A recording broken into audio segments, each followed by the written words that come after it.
I am Richard Wolff, and thank you for joining me. Ladies and gentlemen, let us begin with a question that shocks the world. Why is Israel yet again on fire? And more precisely, why has the Houthis' latest attack plunged Tel Aviv, the very symbol of Israel's modern strength, into darkness? What does it mean when a government that has invested billions into defense systems finds itself rattled by a militia from Yemen? And why does Prime Minister Netanyahu, a man who projects strength at every turn, suddenly appear gripped by fear? Tel Aviv in darkness, it sounds almost unthinkable, doesn't it? For decades, Israel has projected itself as the region's most advanced state, shielded by cutting-edge defense systems, intelligence superiority, and the unwavering support of the United States. Yet one night of sudden blackout, triggered by the Houthis' unexpected strike, turned that carefully cultivated image upside down. The very heart of Israel's modern life, its bustling capital of innovation, commerce, and politics, was thrust into silence and confusion.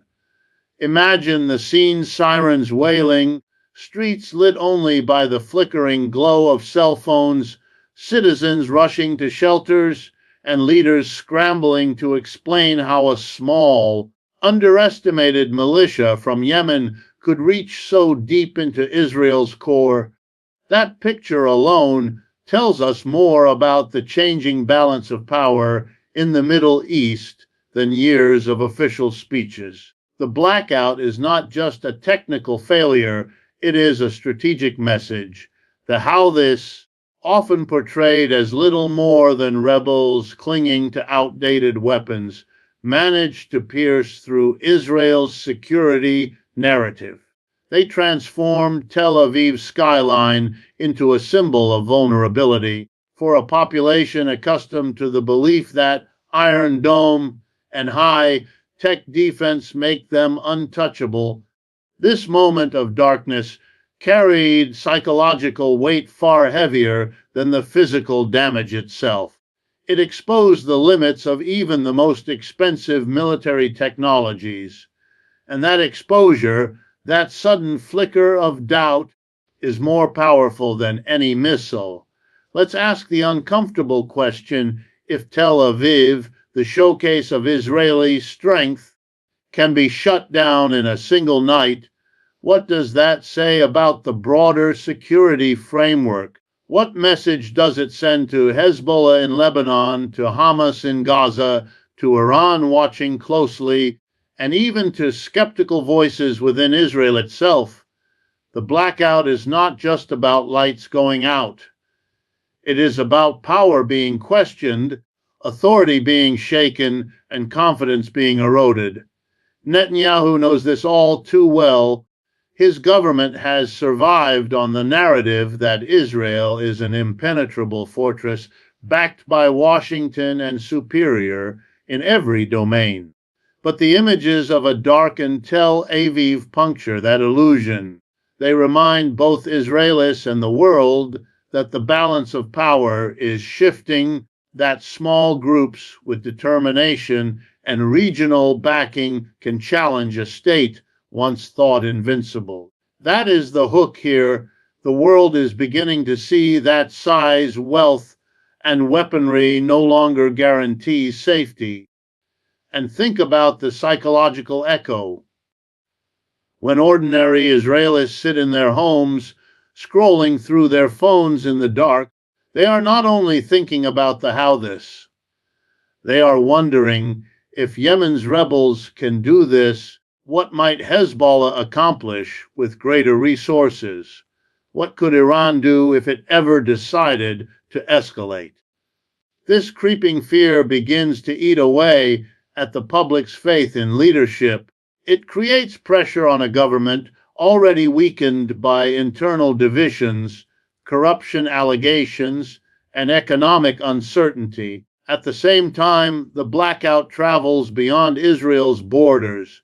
In Riyadh, leaders ask themselves whether their own capital might be next if the Houthis, whom they've been fighting for years, can strike so far afield. In Washington, strategists are forced to reckon with the uncomfortable truth, U.S. Guarantees of Israeli superiority are no longer enough to deter asymmetric actors who operate outside traditional state systems. And in Europe, policymakers weigh the possibility of new refugee flows, disrupted trade routes, and energy insecurity if the Middle East spirals further into chaos. So, Tel Aviv's darkness was more than a local crisis. It was a global headline. It grabbed attention not because electricity failed, but because symbolism succeeded. The how this showed that perception is as powerful as any weapon. They reminded the world that even the brightest capitals can fall into shadow, and in that shadow, questions about legitimacy, power, and the future of the region begin to multiply. That is why the blackout matters, not for the hours of lost light, but for the years of doubt it will fuel. Netanyahu's fear is not just the fear of rockets or blackouts, it is the fear of losing control over a carefully crafted narrative. For years, he has built his political survival on the promise of security, on the belief that only he could shield Israel from its enemies. How this sudden success in striking Tel Aviv is more than a military embarrassment. It is a direct assault on his credibility. In politics, perception is everything, and the image of Israel's most modern city, plunged into darkness, resonates louder than the loudest siren. It whispers to the Israeli public, perhaps the fortress is not as strong as we were told. Perhaps the leadership is not as competent as it claims. That whisper in Netanyahu's world is louder than the sound of any missile exploding. What makes this moment so dangerous for him is its symbolic reach. Netanyahu has always projected strength both to his people and to Israel's allies abroad. He stands at podiums declaring that Israel will never bow, that it remains untouchable. Yet when Tel Aviv's lights go out, those speeches look fragile, hollow. How can a leader boast of invincibility when citizens experience vulnerability in their own homes? The hook here is that power is not measured by words. It is tested in moments of crisis. And in this crisis, Netanyahu appears less like the strongman he portrays and more like a leader scrambling to contain a narrative slipping from his grip. This fear is compounded by politics inside Israel itself. Netanyahu faces a deeply divided society, widespread protests, and opposition leaders eager to seize on any sign of weakness. The blackout offers them ammunition, a chance to point and say, this is the cost of his leadership.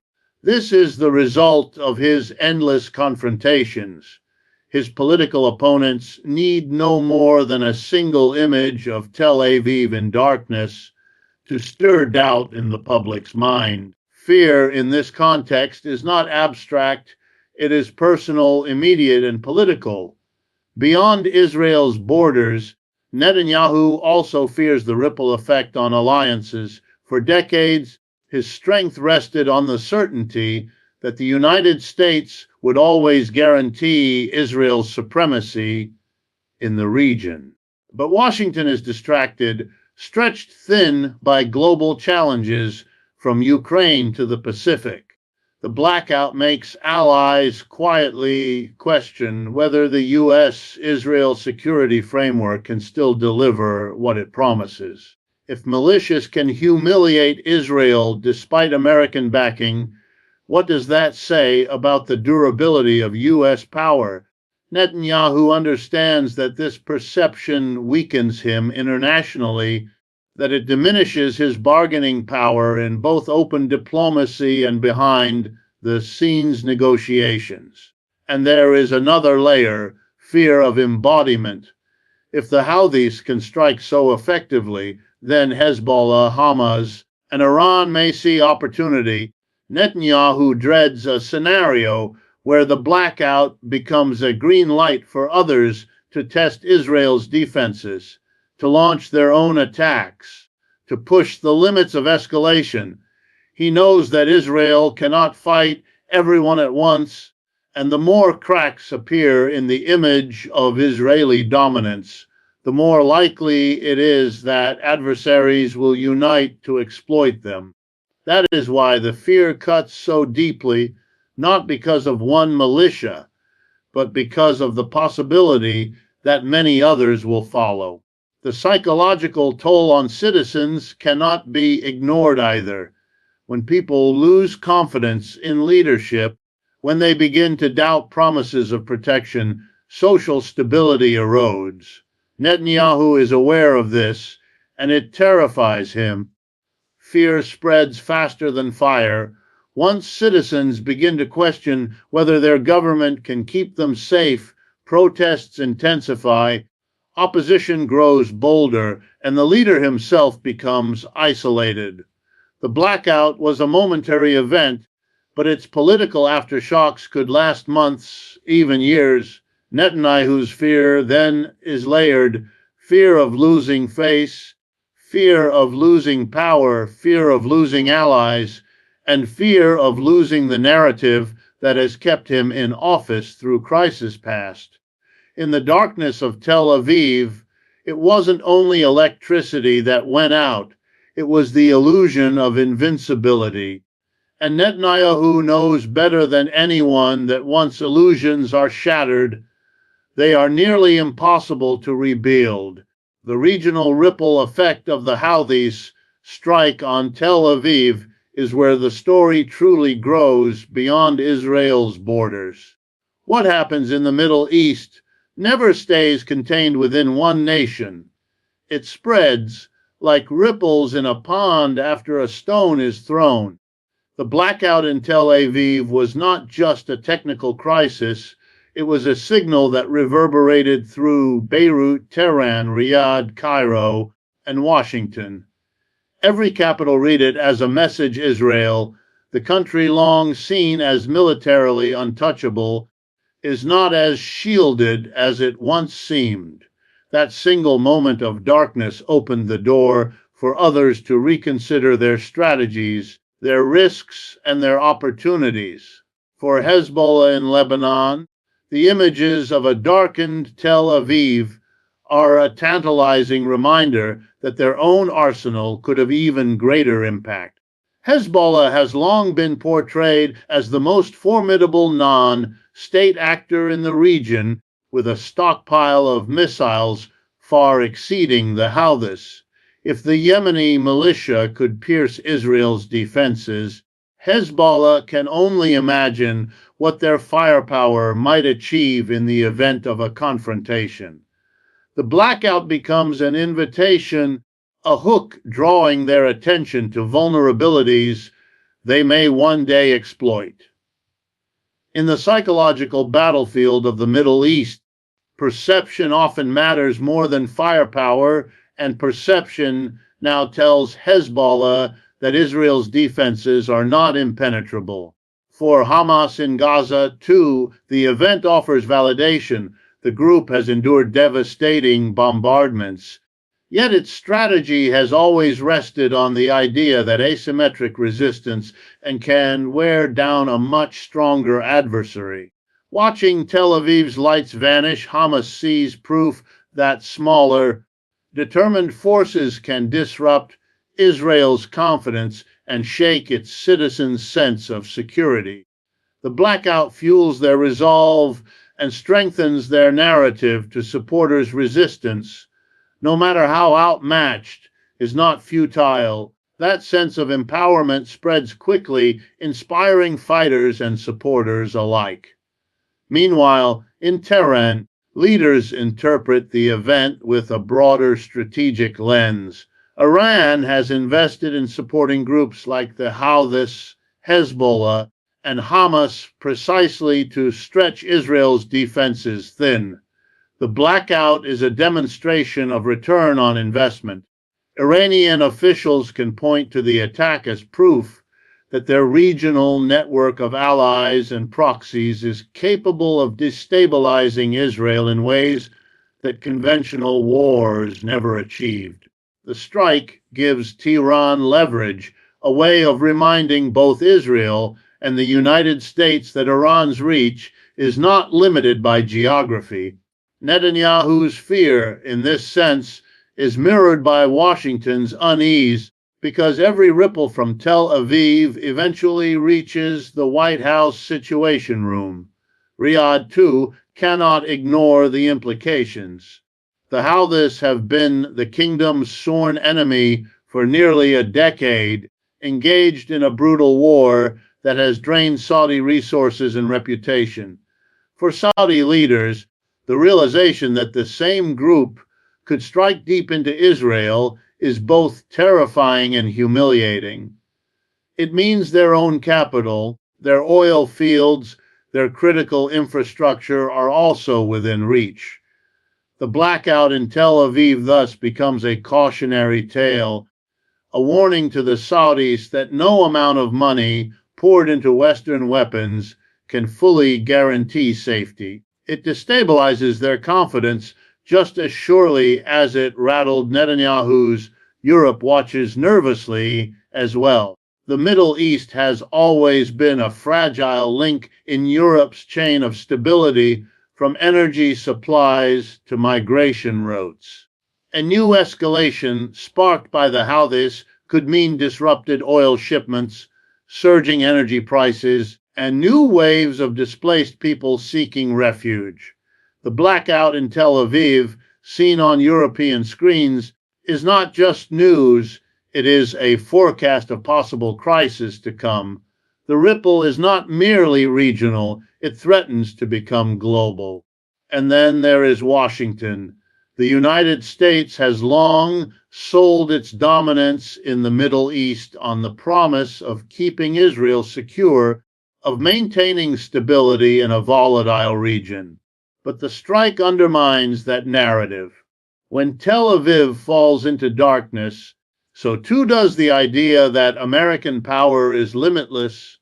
U.S. officials know that adversaries like Russia and China are watching closely, ready to point to the blackout as evidence of declining American influence. For Washington, every ripple from that night carries the weight of great power competition, a reminder that even a militia in Yemen can shift the global balance of perception. This is the true power of the Houthis strike. It was not only about one attack or one city, it was about the chain reaction that followed, the psychological tremors spreading across the Middle East and beyond. A single blackout became a regional spotlight, exposing vulnerabilities, emboldening adversaries, and challenging the very foundations of alliances. That is the ripple effect, a shockwave that continues to spread long after the lights in Tel Aviv came back on. The economic and moral costs of the Houthis strike on Tel Aviv go far beyond the temporary blackout. In politics, symbols matter, but in economics, even short disruptions can create ripple effects that last for months or even years. Tel Aviv is not only Israel's cultural capital, it is also a hub for global finance, technology, and trade. When the city goes dark, it sends shockwaves into markets already rattled by uncertainty in the region. Investors, both foreign and domestic, begin to question whether Israel remains a safe haven for business. That hesitation translates into slowed investments, shaken stock markets, and the quiet withdrawal of capital. Money, like people, fears instability, and the blackout was a stark reminder that instability is closer than ever. The hook lies here. Israel has long branded itself as the start-up nation, a place where global innovation thrives under the umbrella of security and Western backing. But what happens to that brand when rockets can silence the lights of its most vibrant city? International companies that once flocked to Tel Aviv's tech scene may begin to consider alternatives in safer, quieter markets. Every moment of insecurity plants doubt in the minds of CEOs, entrepreneurs, and venture capitalists. For a country that relies heavily on its reputation for stability to draw in foreign business, the psychological cost of such doubt can be as damaging as physical destruction. Tourism, too, suffers immediately. Israel's economy gains billions each year from visitors drawn to its history, its beaches, and its cultural life. But tourists do not book flights to a country where cities can fall into darkness under rocket fire. One high-profile blackout becomes a deterrent, spreading through news outlets and social media, discouraging travelers who might otherwise have come. The hotels remain emptier, restaurants quieter, and tour guides without work. The economic pain is not abstract. It is lived daily by ordinary Israelis whose livelihoods depend on a steady flow of visitors. Then there is trade. Israel's ports, its shipping lanes, and its regional commerce all rely on the assumption of security.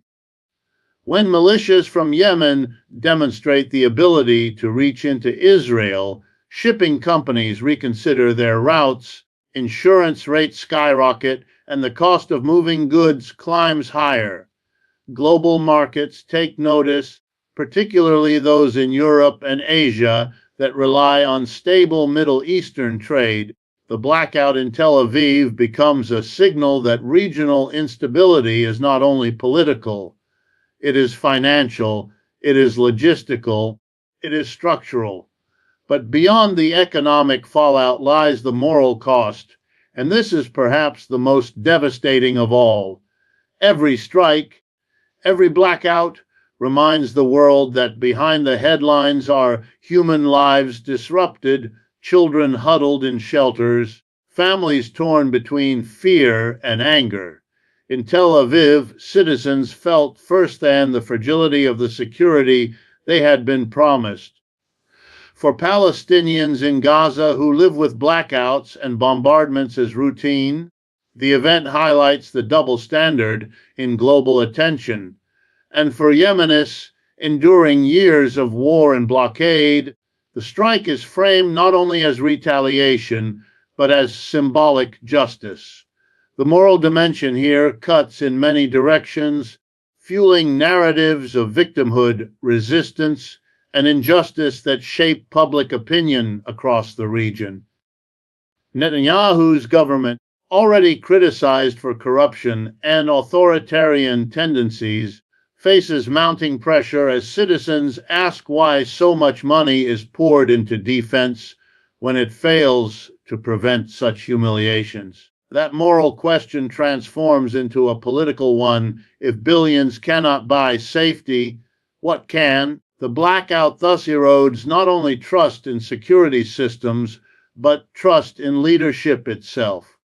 The hook here is stark. Once people begin to lose faith in their leaders' promises, even restored electricity cannot bring back the light of confidence. Meanwhile, the international community wrestles with its own moral dilemmas. Washington must explain why its closest ally in the Middle East, armed with the best technology American dollars can buy, could not prevent such a strike. Europe must confront the human costs of a conflict that threatens to spill into refugee crises and humanitarian emergencies. And across the Arab world, populations see in the blackout a rare moment when Israel was forced to feel the insecurity that has defined their own lives for decades. The economic and moral costs cannot be measured only in dollars or data. They must be measured in trust, in credibility, in the very sense of safety that underpins modern life.